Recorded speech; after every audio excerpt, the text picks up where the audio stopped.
Hi, Dr. Paul Haider here. How do we make a difference in the world? I was just in New York and I went to get some coffee for our group. I was walking back. This man was unloading some sheetrock, and it was in the 60s, and the wind was blowing. It was kind of chilly, and he goes, "Hey, you got one of those coffees for me?" And I said, "Maybe." So I walked back in, got him a cup of coffee also, and brought it out to him. It was not that big a deal, but perhaps brightened his day just a little bit. It's those little things that we do every day that make the difference in the world. To just sometimes hug somebody and be there when they need it the most. Sometimes just to listen. You know, the art of listening is being lost, and sometimes we just have to sit down, allow people to pour out their heart, and let it all heal in a natural way. Also, to do what we know is best from the place of that little voice inside that tells us this is the right thing. Allow ourselves to grow, to listen to that no matter what.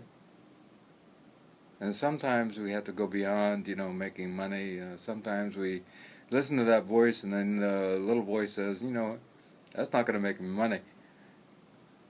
And, in fact, I might lose friends if I were to speak up and say something about that. This the injustice, what's going on, or perhaps that this is not a right thing to do.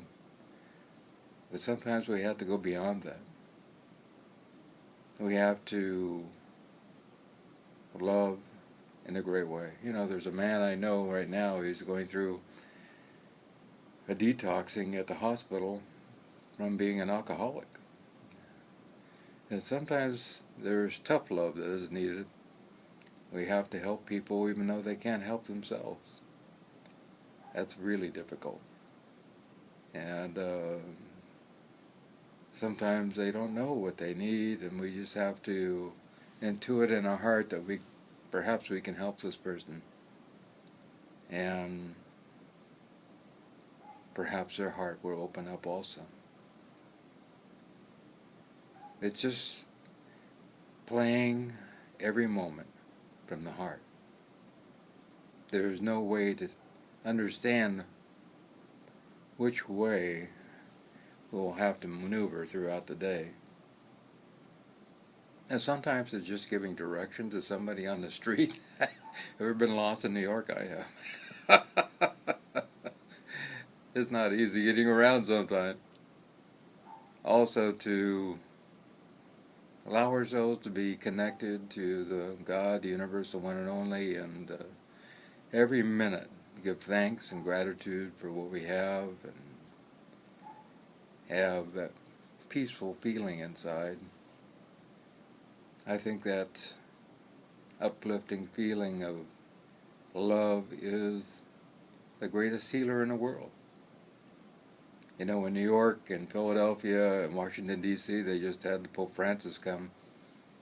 And I think he's really trying to spread a message of love. And he was pretty much right to the point about things that everybody knows is going on and are not happy with, and we feel a little out of control about it because people are not listening to us, people who are supposed to be listening to us. And he's pretty much direct to the point, and he's been asking for people to pray for him. And I've been praying for him. I think it's time that the world had a change. Time that the world took a new corner, and there was a raising of vibration. That people will start to work for doing what is right instead of for money.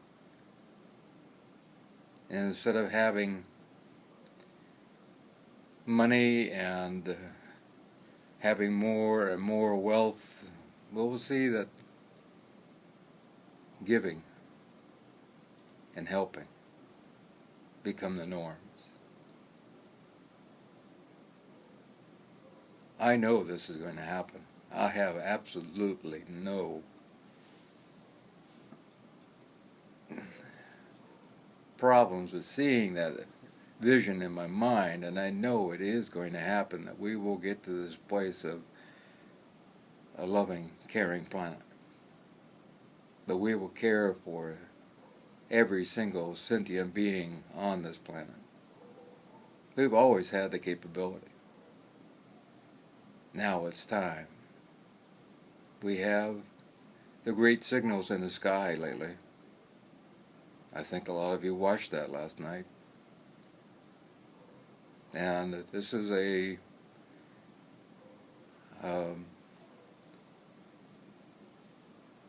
like a question mark. It says, what are you going to do next? What's humanity going to do next? You know, it's kind of really up to us. We're the collective conscious. Then if we start to meditate, we start to pray, there's nothing that we can't do. As I've said many, many times before, when we meditate, we can actually change the outcome of things. It's as science shows us. It is time for us to come together as one and end all fragmentation, end all disagreements, and come together in a loving, kind world. It's time to put away our differences and allow ourselves to embrace one another instead of fighting one another. It is time that we hugged our friends no matter what they believe. It is time to understand that we have to go beyond what we see on the outside so we can understand what people have on the inside. I know we are up to this challenge. So I ask you to please pray for Pope Francis and the world.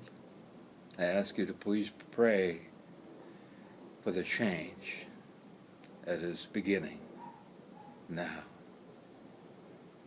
I love you.